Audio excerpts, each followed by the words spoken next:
স্ক্রিনে থাকা ভিডিওটি একটু লক্ষ্য করুন।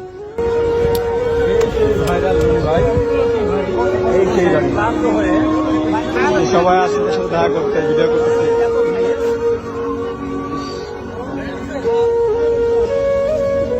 কাজটা কি হইলো? এই ভিডিও দেখে এতক্ষণে কি বুঝলেন? যে মানুষটা খুব অশান্তির মধ্যে আছে। এই মানুষটাকে আমরা কোথাও শান্তি মতো থাকতে দিচ্ছি না। না দিচ্ছি তাকে ব্যবসা করতে, না দিচ্ছি তাকে খাইতে, না দিচ্ছি বাড়িতে থাকতে।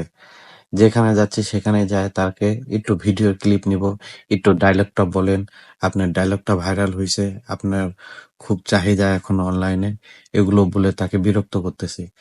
সে মানুষটা কিন্তু একটা ব্যবসায়িক, তার কাঁচামালের ব্যবসা, আর আমরা তার ব্যবসাটাকে নষ্ট করতেছি শুধুমাত্র ওরে কিরে মধু রসমালাই এগুলো বলার জন্য। আমরা ওইখানে ভিড় করে বসে আছি, আমরা তাকে ব্যবসা করতে দিচ্ছি না।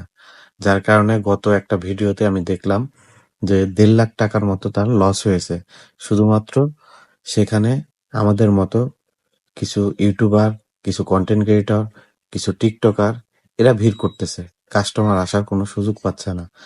তা আমরা এমন কিছু করব না ভাই যেটাতে অন্যর ক্ষতি হয়।